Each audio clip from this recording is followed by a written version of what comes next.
नमस्कार, DD news के खास कार्यक्रम क्या बोले जम्मू में आपका स्वागत है। मैं हूं अमरेंद्र गुप्ता और आज हम जम्मू के हर विधानसभा क्षेत्र में जम्मू के आम लोगों से उनका मन टटोल रहे हैं। हम ये जानने का प्रयास कर रहे हैं कि आखिर जम्मू कितना बदला है और इस बार मतदान के वो कौन से मुद्दे हैं जिसको लेकर जनता मतदान कर रही है।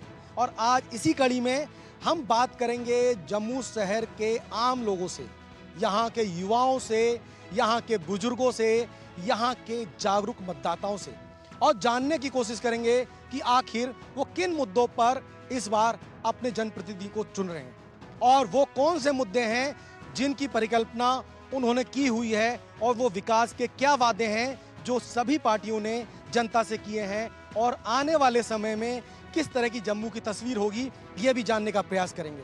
और इसी सिलसिले में हम इस वक्त जम्मू विश्वविद्यालय में हैं और हम यहाँ पर बात करने जा रहे हैं जम्मू के कुछ युवाओं से।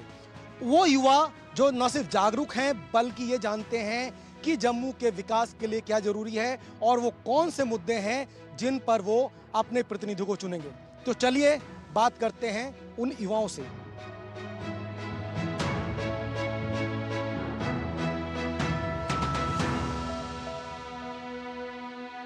आपके मुताबिक कौन से मुद्दे जो बहुत जरूरी है जम्मू के विकास के लिए और खासकर बीइंग अ फीमेल होने के नाते आप किस पर फोकस करती हैं? रोज़गार पे। रोज़गार बहुत ज़रूरी है हमारी लाइवलीहुड को अर्न करने के लिए रोज़गार ही ज़रूरी है। रोजगार चाहिए, एक बड़ा अहम मुद्दा और एक बड़ा मुद्दा है महिलाओं को प्रतिनिधित्व देने के लिए। हालांकि 33% आरक्षण के साथ भारत सरकार ने लोकसभा में नारी शक्ति वंदन बिल को पारित किया है और जिसके बाद महिलाओं की राजनीति में भागीदारी सुनिश्चित की जा रही है। केंद्र में इस तरह की तस्वीर देखने को मिलती रही है। क्या वास्तव में जम्मू कश्मीर में महिलाओं को प्रतिनिधित्व मिल पा रहा है? क्या पीडीपी, जम्मू कश्मीर की अन्य पार्टियां, भारतीय जनता पार्टी, कांग्रेस महिलाओं को कितना प्रतिनिधित्व दे पा रही हैं और यूथ कितना जागरूक है राजनीति में जाने के लिए? सीधे बात करते हैं, आप बताएं कितना अहम होता है महिलाओं का प्रतिनिधित्व देना, वो भी राजनीति में? सर, सबसे पहली बात यह है, महिलाओं के लिए शुरू से हम काम करते आ रहे हैं ऑन ग्राउंड। बट जब हम एक लाइन बोलते हैं ना, सशक्त नारी, सुदृढ़ समाज और उन्नत भारत, जब हम ऐसी कुछ लाइन बोलते हैं ना, तो हम ये उम्मीद करते हैं कि विमेन एम्पावरमेंट, विमेन को एक रिजर्वेशन, विमेन को एक सीट असेंबली में मिलनी चाहिए। क्या 90 सीटों में से एक सीट विमेन को देना आपको लगता है इज इट सेटिस्फेक्शन विमेन के लिए? जब हम बात करते हैं पॉलिटिक्स की, जब हम बात करते हैं इलेक्शंस की, क्या विमेन सिक्योरिटी एक इशू नहीं है? क्यों इलेक्शन के टाइम ही इन्हें विमेन सिक्योरिटी याद आती है? विमेन सिक्योरिटी के लिए काम करना चाहिए।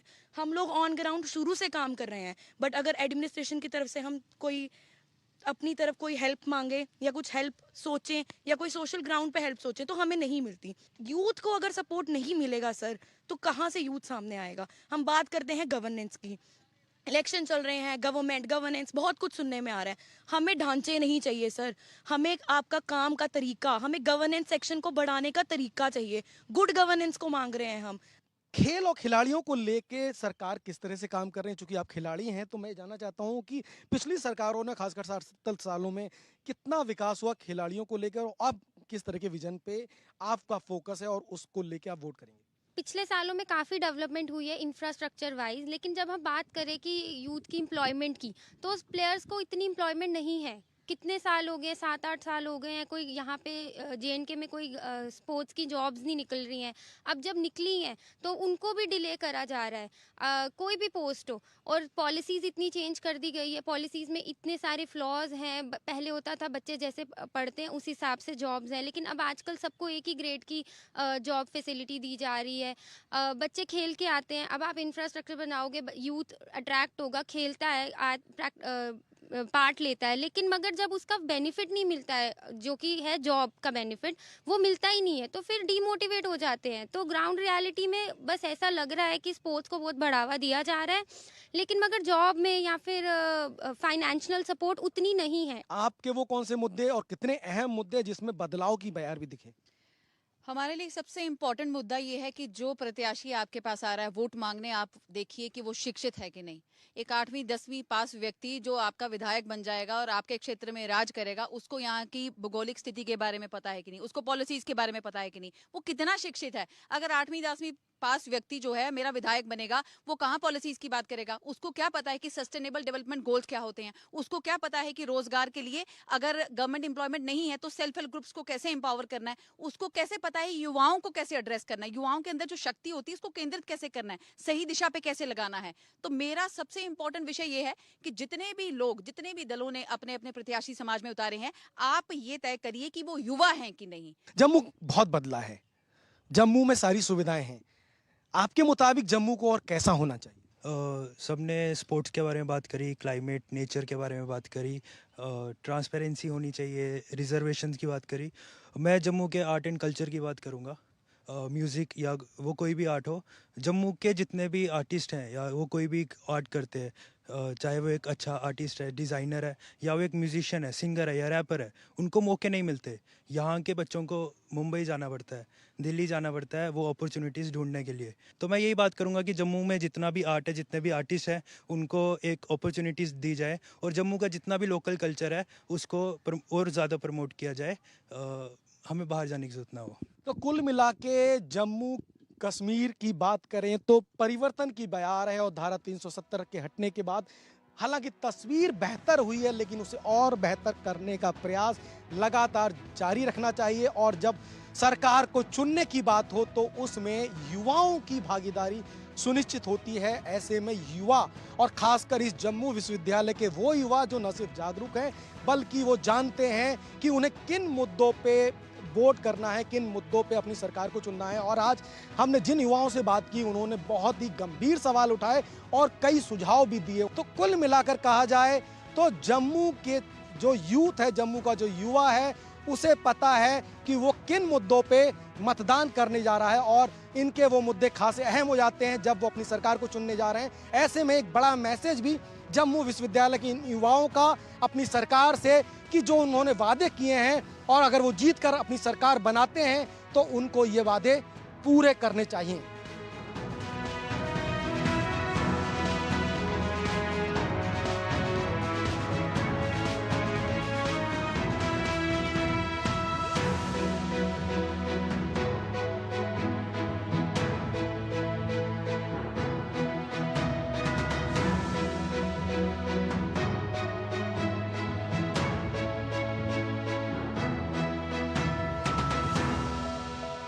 क्या बोल रहे जम्मू के तहत हम जम्मू वासियों की नस को टटोल रहे हैं और ये जानने का प्रयास कर रहे हैं कि वो किन मुद्दे पर इस बार मतदान करने जा रहे हैं। और इसी कड़ी में हम इस समय अप्सरा रोड के गांधी नगर मार्केट में हैं।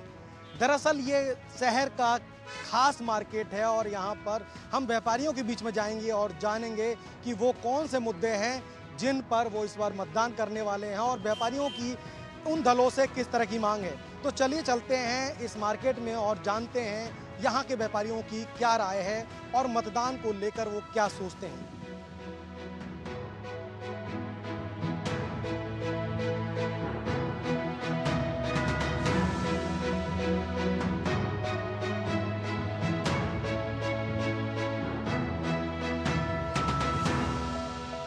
कौन से मुद्दे हैं जिस पर आप मतदान करने वाले हैं?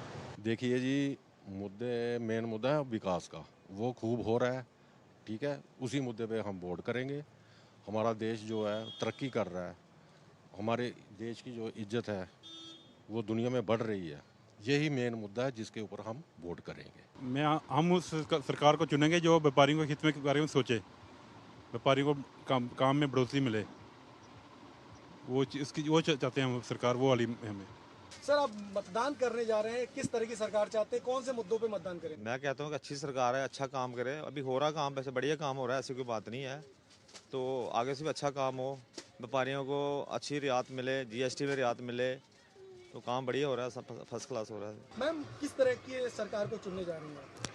सर, हमें सरकार वो चाहिए जिसमें महिला को एक फ्रीडम मिल सके, freedom to speech, freedom to liberty, freedom to right, freedom to education, जिसमें हमें कभी भी महिला को कोई काम करने से पहले सोचना ना पड़े, घर से बाहर निकलने से पहले हमें सोचना ना पड़े, हमें टाइम ना देखना पड़े घर से निकलने से पहले। हमें हर चीज़ में आरक्षण चाहिए, हमें नौकरियों में चाहिए सर एक ऐसी सरकार चाहिए जिसमें डॉक्टर्स हमारे सुरक्षित हो सके, हमारी छोटी बच्चियाँ स्कूल जाती हैं, हमें बच्चे स्कूल होते हैं, हमें टेंशन होती है कि बच्चे स्कूल में सुरक्षित है भी हैं कि नहीं। वो सरकार चाहिए जो हर क्षेत्र में काम करे सर। हम मोदी के साथ ही देंगे वोट, उसको ही डालेंगे वोट। बाकी और पार्टियां तो बहुत चल रही है, पर जिसका अभिमान करेगा उसको ही देंगे वोट। वोट तो देना पड़ेगा, पहले भी दिया था, अभी भी देंगे। सरकार से चाहते हैं कि मतलब थोड़ा बिजनेसमैन के बारे में सोचें, थोड़ा उनका प्रोग्रेस की तरफ सोचें कि कैसे JNK में प्रोग्रेस करनी है। कोई अच्छी सरकार चाहिए कि जो हिंदुस्तान के लिए सोचे। ज़रूरी नहीं है कि बिजनेसमैन के लिए सोचे, खाली हिंदुस्तान के लिए सोचना चाहिए। यही हमारा मैसेज है और क्या है। यूथ के नाते आप क्या एक्सपेक्ट करते हो? यूथ के नाते फ्यूचर में एजुकेशन अपॉर्चुनिटीज़ बेटर होनी चाहिए, और दूसरा थोड़ा जो क्रिएटिव फील्ड्स है उसमें ध्यान देना चाहिए, जैसे आर्टिस्ट है, फोटोग्राफर्स है, म्यूजिशियंस है, उनके लिए ज़्यादा अपॉर्चुनिटीज़ होनी चाहिए। कॉम्पिटिशन्स नेशनल लेवल के ज़्यादा ऑर्गेनाइज अगर कर सकते हैं ताकि रिप्रेजेंटेशन मिल पाए ऐसे लोगों को।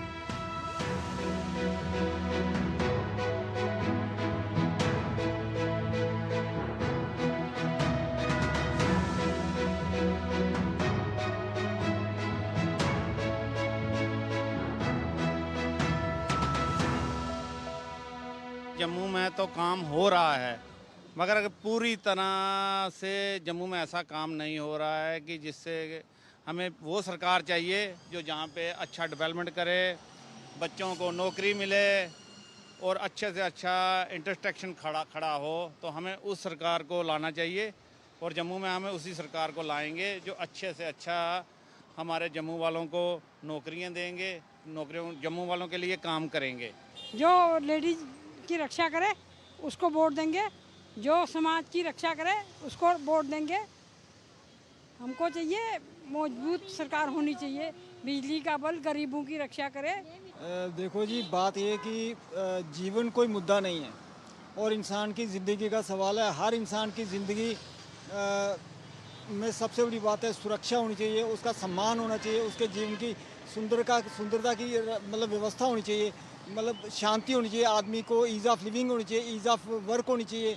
और ये सब कुछ संभव है अगर सरकार जो भी नेता चुन के आते हैं वो अगर अब जैसे घर घर जाके वो वोट मांगते हैं, इसी तरह से घर घर जाके वो लोगों की समस्याएं पूछ के उनका समाधान अगर करेंगे तो कोई प्रॉब्लम नहीं रहेगी, सब कुछ ठीक ठाक हो जाएगा। किसी की चीज़ का मतलब ऐसा नहीं है कि वो एम्प्लॉयमेंट दूर नहीं हो सकती, अनएम्प्लॉयमेंट दूर नहीं हो सकती या कोई प्रॉब्लम दूर, सब कुछ हो सकता है, लेकिन सिंसेरिटी चाहिए। इलेक्शंस तो हो रहे हैं, लेकिन इलेक्शंस के बाद क्या करते हैं वो ज़्यादा इंपॉर्टेंट है।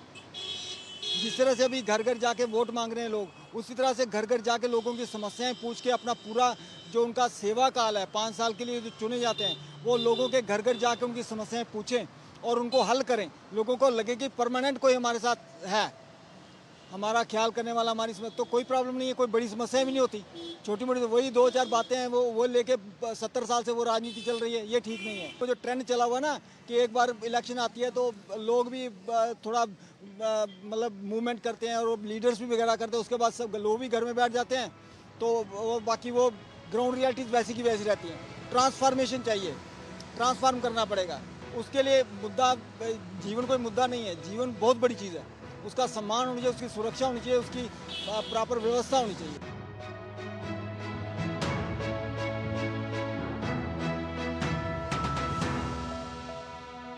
डीडी न्यूज़ की टीम इस वक्त जम्मू शहर के इंदिरा चौक पर आ चुकी है और यहाँ पर हम जनता से उनका मन टटोलेंगे और जानेंगे कि वो किन मुद्दों पर वोट देने जा रहे हैं। दरअसल जम्मू का इंदिरा चौक एक छोटा मार्केट है जहाँ पे रेड़ी पटरी वाले दुकानें हैं और यहाँ पर लोगों को वोट का अधिकार है और उनके कई मुद्दे हैं, उनकी कई समस्याएं हैं। तो सीधे जनता के बीच में जाते हैं, इन छोटे दुकानदारों और रेड़ी पटरी के बीच में जाते हैं और जानते हैं कि यहाँ के दुकानदार किन मुद्दों पर नई अपनी सरकार को चुनने जा रहे हैं। हमारी यही मांग है कि हमको बैठने की जगह मिलनी चाहिए, क्योंकि हमको संडे को भी इधर से उठाते हैं, रोजी रोटी इधर से ही हमारी। हम कोई नौकरी वाले नहीं, हमारा यही काम है, रोजी रोटी हमारी इससे ही चलती है। हमको बैठने की जगह नहीं दे रहे, संडे को भी उठवाते हैं आके इधर से। फायदा क्या, हम कहाँ जाएंगे, गरीब है तो हम भी किसको वोट डालेंगे हम भी फिर ऐसे। नहीं तो हमको अगर वोट चाहिए हम हमारे पास से, तो हमको जगह दो बैठने के लिए, इधर ही चाहिए हमको, कहीं इधर ही मिल जाए जगह बैठने के लिए और कहीं नहीं। तो अभी बात है स्टेट की, जो असम्बली के इलेक्शन हो रहे हैं, हम जनता से यही कहना चाहते हैं, जो आपका नुमाइंदा आपने चुनना है वो अच्छा होना चाहिए, जो आपके कार्य कर सके, जो आपकी तकलीफ सुन सके, जो आप कहीं भी बाई लगाओ उसको वो आपके साथ खड़ा हो सके, उस बंदे को वोट दीजिए। कोई भी किसी भी पार्टी का हो जो आपकी बात को सुने। कहीं किसी टाइम आप किसी के पास चले जाओ, वो आपकी बात सुनने को तैयार हो, आपके जो संविधान है, जो किसी कोई आपके काम है छोटे मोटे, वो काम करे। जैसे मोदी जी की सरकार है, इसी तरह की सरकार आनी चाहिए, पर गरीबों का सुने पहले, सब गरीबों का सुने, क्योंकि रेडी पटड़ी वाले पड़ी वाले उन्हीं के ज़्यादा वोट जाते हैं, उन्हीं के वोट उनको ज़्यादा जाते हैं। कोई अमीरों का वोट नहीं जा रहा उनके पास, सिर्फ गरीब लोगों का जाता है। और हर एक प्रूफ मांगते हैं, कभी ये मांगो, कभी ये मांगो, कभी वो देते हैं, हर एक प्रूफ मांगते हैं। अब गरीब लोगों के कहाँ से प्रूफ बने?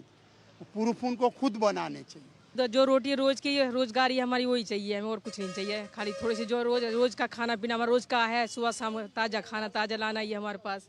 रोज की जो फड़ी में खाई थोड़ी सी जगह चाहिए बस, और नहीं चाहिए कुछ। कैसी सरकार चाहते हो, आपके लिए क्या करे? बच्चों सुने, थोड़ी सी गरीब की थोड़ी सुन ले। तो ऐसे सोचते कि चलो गरीब आदमी फुटपाथ पर बैठे सर, उसको रोज का किलो आटा 2 किलो आटे मिलना ही चाहिए। बाल बच्चे पालने होते, 60-70 साल की उम्र हो चुकी है, एक गोड़ा काम नहीं करता मेरा। और ऐसा हम तो ऐसे कि चलो सरकार है, वो नहीं कि नहीं है, सरकार सभी के वास्ते सही है, मगर क्या खाली जो ये फुटपाथ पर बैठे उसका सोचना बहुत ज़रूरी है सर। कहाँ जाएंगे हम, बहुत ज़रूरी है। बाल बच्चे लेकर कहाँ जाएंगे, गरीब आदमी है, शाम को मिलता सुबह नहीं मिलता, सुबह मिलता शाम को। कभी सिलेंडर के पैसे नहीं होते, कभी आटे के पैसे, कभी तेल के पैसे नहीं होते हमारे पास, तो कहाँ से गुजारा करेंगे हम लोग। तो इसलिए मैं तो ये सोचती हूँ सरकार को हाथ जोड़कर कि भाई हमारी सुने, और जहाँ हम बैठे हमको सब बेशक थोड़ी सी जगह दे और हमको बैठने दे बस। हमें तो जो रोजी रोटी देगा, जो हमारे लिए सोचेगा, वही सरकार हमें चाहिए। हम चाहते हैं हम गरीबों की सुनी जाए, और जो हमारी जो सुनेगा, हमारे लिए रोजी रोटी का व्यवस्था करेगा, वो हमारे जो है हमारे लिए सही है। देखिए सरकार जो छोटे लेवल के लोग हैं उनको काफ़ी, जैसे हम वाले रेडी फड़ी वाले हैं, जहाँ जो भी सिस्टम है, काफ़ी परेशानी होती है, क्योंकि रोड में काम करना पड़ता है। जहाँ तो सरकार कहीं साइड में कोई जगह दे, आराम से ये लोग काम कर सकें, लेकिन जहाँ रोड में जब काम करना पड़ता तो काफ़ी दिक्कतों का सामना करना पड़ता है। सरकार हमें बहुत चाहिए, जो जैसे मोदी सरकार थी, इन्होंने हमें थोड़ा लोन शोन दिया था, 10-20-50 हज़ार तक रेडी वाले को, फड़ी वाले को लोन है, लेकिन लोन लेकर भी अगर रोड में लगाना पड़े तो जहाँ म्यूनसिपलिटी पुलिस की तो हमें परेशानी रहती है। तो सरकार से हमारी यही अपील रहेगी कि हमें कोई साइड में जगह दी जाए, ताकि ये लोग अपना काम काज कर सकें अच्छे से। तो नहीं तो रोड पे इनको परेशानी ही रहती है, कभी उधर भागना पड़ता है, कभी उधर भागना पड़ता है। मेरी सीधी ये मोदी सरकार से यही अपील रहेगी कि इन लोगों को कहीं साइड में जगह दी जाए, यही हमारी अपील है सर। हमें चाहिए वो सरकार जो बेरोज़गारी को हटाए, बच्चों के लिए सोचे, पढ़े लिखे बच्चे बेरोज़गार हैं उनके लिए कुछ होना चाहिए, और क्या है, हम तो यही चाहते हैं। और अपने शहर सिटी की डेवलपमेंट चाहिए, और क्या चाहिए, हम तो ये चीज़ चाहते हैं सर। जी बाबूजी, किस तरह की सरकार चाहते हैं मतदान करने से पहले, आप बताइए। हम चाहते हैं कि विकास हो, बेरोजगारी ख़त्म हो, जो लड़के जो बच्चे जो बेरोजगार हैं, जो और कि जिनको रोज़गार नहीं मिल रहा उनको गवर्नमेंट रोज़गार दे।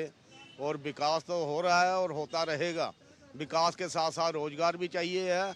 और ये जो हमारे इधर अभी नशे की लत जो फैलती जा रही है, वो इसलिए फैल रही है क्योंकि बच्चे बेरोज़गार हैं, और जब वो अपने काम में लग जाएंगे तो हमें उम्मीद है कि ये सरकार ये नशे की जो लत जो बुरी लगी हुई है, ये इसके बारे में भी विचार करेगी। और ये जो हमारे बुजुर्ग हैं, जो जिनको कोई पेंशन वगैरह कोई दवाई के लिए जो गवर्नमेंट ने लगाई हुई है, उसको भी थोड़ा बढ़ाया जाए, क्योंकि महंगाई का दौर है, उससे भी कुछ बन नहीं रहा है इन लोगों का, जिनको ये पेंशन वगैरह लगी हुई है। और अच्छा नेता हो जो आज वोट मांगने के लिए आ रहे हैं घर घर पे, और हम चाहते हैं कि वो बाद में भी, जीतने के बाद में भी घर घर घूमे और उनकी समस्याएं सुने और उनका हल करें। इस तरह की बाबूजी, जिस तरह की सरकार, आपको क्या समस्या है, किस तरह की सरकार से उम्मीद कर रहे हैं, जो सरकार आएगी वो क्या करे? जो आवाम का विकास करे, आवाम को कोई फ़ायदा पहुँचे, वो सरकार होनी चाहिए। बाकी जो बच्चे बेरोज़गार हैं उनको रोज़गार मिलना चाहिए, उससे आगे तो क्या है। डीडी न्यूज़ की टीम लगातार जम्मू में जगह जगह जाकर लोगों से ये जानने की कोशिश कर रही है कि उनको किस तरह की सरकार चाहिए, वो कौन से मुद्दे हैं जिनको लेकर वो मतदान करने जा रहे हैं, किस तरह का विकास का मुद्दा है और बदलाव का मुद्दा है, और धारा 370 के हटने के बाद, 35 से हटने के बाद किस तरह के बदलाव हुए और किस तरह की अपेक्षा है, इसको लेकर आज हमने इस अंक में न सिर्फ जम्मू विश्वविद्यालय के कुछ युवाओं से बात की, कुछ महिला सशक्तिकरण के तौर पे कुछ महिलाओं से बात को जानने का प्रयास किया कि उनको क्या चाहिए। इसके अलावा हमने जम्मू के कई मार्केट में जाके लोगों से ये जानने की कोशिश की कि उनको किस तरह की सरकार चाहिए, और कुछ आम लोगों से और छोटे रेहड़ी पटरी वालों से भी जाना कि उनको किस तरह की सरकार चाहिए। और सभी का एक कहना है वो सरकार उनको चाहिए जो स्थायी हो, जो रोजगार पर काम करे, जो विकास पर काम करे, जो लोगों की समस्या को एड्रेस करें, और वोट लेने के बाद जो उनका प्रतिनिधि है वो लगातार उनके पास में और उनकी समस्या का हल करे। तो आज के इस खास कार्यक्रम में इतना ही। मुझे मेरे कैमरा पर्सन के साथ दीजिए इजाज़त, और अगली बार हम किसी और लोगों के बीच में किसी और विधानसभा क्षेत्र में चलकर जनता से जानने का प्रयास करेंगे कि जम्मू की जनता आखिर क्या बोल रही है। तो आज के लिए बस इतना ही। मुझे मेरे कैमरा सहयोगी संदीप कुमार के साथ जम्मू से दीजिए इजाज़त। नमस्कार।